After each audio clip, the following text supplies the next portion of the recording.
हिंदुओं का मानव, मुसलमानों का नूह अलैहिस्सलाम, पारसियों का ज़रतुश्त और सुमेरियों का इत्ने पश्तम।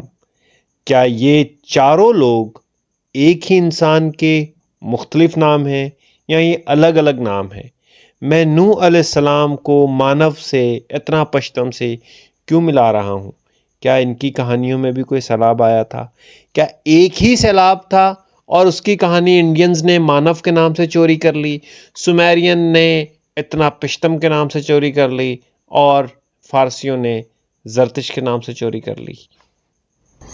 एक ऐसे सैलाब की दास्तान जिसके साथ और बहुत सारी दास्तानें जुड़ी हुई हैं, और एक दास्तान तो ये कहती है कि सैलाब देवताओं का मंसूबा था क्योंकि उन्होंने इंसान को बनाया और उसके बाद वो उससे तंग आ गए थे।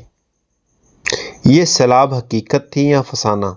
इसका वैसे जिक्र बहुत ऑथेंटिक बुक्स में है, तो फसाना तो ये नहीं है, तो ये तो पक्की बात है।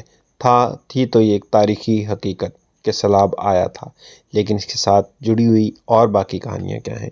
टाइम ट्रैवलर्स, आज थोड़ा सा मैं आपको पीछे ले जाऊंगा, हज़ारों साल पीछे ले जाऊंगा, जहां पर हम एक सैलाब की कहानी को डिस्कस करेंगे, लेकिन डिफरेंट तरीके से, और डिफरेंट तरीके से इस तरीके से कि ये सैलाब और किस किस सिविलाइजेशन के अंदर रिकॉर्ड हुआ और कौन कौन सी सिविलाइजेशन हज़रत नूह को किस किस नाम के साथ बुलाती हैं। मानव हज़रत नूह का ही नाम था, ज़रतुश हज़रत नूह का ही नाम था।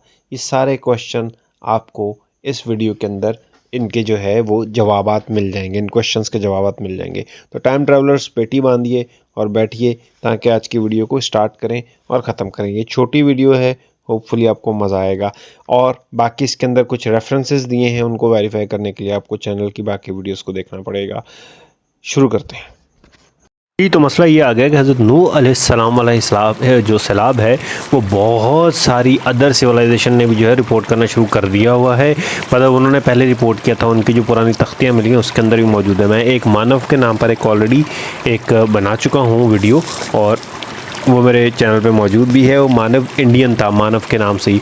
तो उसके अंदर भी जो है एक चीज़ आती है कि उसमें भी सैलाब आया, यानी कि हिंदुत्व के अंदर या जो सनातन धर्म है उसके अंदर भी मानव की स्टोरी है जो कि सैलाब से रिलेटेड है। उसे एक मछली आकर बताती है सैलाब आने वाला है, और वो फिर उसकी फौरी फौरी तैयारी करता है और फिर वहाँ से बच जाता है। जैसे सैलाब के बाद वो किसी जगह पर उतरते हैं, उसका बेटा ख़ास तौर पर इसमें जो है वो ज़्यादा मेहनत करता है कश्ती बनाने में। जब वो किसी एक जगह पर उतरते हैं तो एक औरत भी उनके साथ होती है, वो कोई कुर्बानी पेश करते हैं और फिर उस औरत से नई नस्ल चलना शुरू हो जाती है। सेम ये तो मैं ऑलरेडी बता चुका हूँ। अब जो मैंने नहीं बताया, मैं आपको उटनापिष्टम के बारे में बता चुका हूँ द एपिक ऑफ गिलगमेश के अंदर। और अभी जो चीज़ मैंने आपको नहीं बताई थी अभी तक, वो था ज़ईसुद्रा इन द एपिक ऑफ अट्राहासिस। ज़ईसुद्रा उसका नाम था, और ये स्टोरी थी अट्राहासिस की। अच्छा, ये इसके बारे में अभी तक मैंने आपको नहीं बताया, तो मैं आज इसके बारे में बताता हूँ। बेरूसस फ्रेगमेंट्स कुछ ऐसा वर्क है, बेबीलोनियन वर्क है, यानी बेबीलोन के इलाके में। मैंने आपको एक वीडियो में बताया कि मेसोपोटामिया, बेबीलोन, सुमेर, इसके अंदर क्या फ़र्क है, वो वीडियो देखनी है, आपको खुद ब खुद मालूम हो जाएगा। मेसोपोटामिया के नाम से भी है, सुमेर के नाम से भी है। तो मेसोपोटामिया, बेबीलोन के अंदर एक बंदा था, उसका नाम था बेरोसिस। वो प्रीस्ट था, यानी कि पादरी था, वो मजहबी बंदा था, ठीक है। उसने एक पूरी स्टोरी लिखी है 3000 साल पहले, ठीक है जी। अच्छा, अब वो 3rd सेंचुरी कबल मसीह के अंदर, 3rd सेंचुरी कबल मसीह के अंदर, 3000 साल पहले नहीं है। अच्छा, उसमें वो कहता है, बेरोसिस कहता है कि जी जो ज़ईसुद्रा थी वो वो सुमेरियंस के अंदर था, ठीक है। उसको खुदा की तरफ से, और एक जगह पे कहा गया कि उसको इनकी खुदा की तरफ से, इनकी देवता था, उसकी वीडियो मेरे पास मौजूद है, आप देख लीजिएगा। और इनकी ने उटनापिष्टम को भी बताया था, क्योंकि ये सैलाब इनलील लेकर आया था। इनलील एक देवता है, उसकी वीडियो भी मौजूद है, वो भी आप देख लीजिएगा। तो इनकी सैलाब लेकर आया था, और इनकी पहले इंसान को बता देता है, और फिर इंसान अपने बचने की जो है वो तैयारी कर लेता है। तो इसमें बेरूसिस के मुताबिक यही था कि वो सुद्रा जो है वो अपनी एक पूरी बोर्ड बनाता है। बोर्ड बनाने के बाद उसको प्रॉपरली एक बोर्ड बनाता है। अच्छा, इसके अंदर उसने थोड़ी सी और डिटेल लिखी हुई है। एक चीज़ ये है कि बेरूसिस का जो काम था वो काफ़ी तबाह हो गया, क्योंकि पत्थर की तख्तियों पर लिखते हैं, ज़्यादा पुराना नहीं है, थर्ड जो है सेंचुरी, तीसरी सदी कबल मदीना ईसा की पैदाइश से 3 साल पहले की बात है। तो उस दिनों उसने जो काम किया था, जो ये सारी हिस्ट्री डिटेल सारा कुछ लिखा है, तो उसमें कुछ काम उसका बर्बाद हो गया था।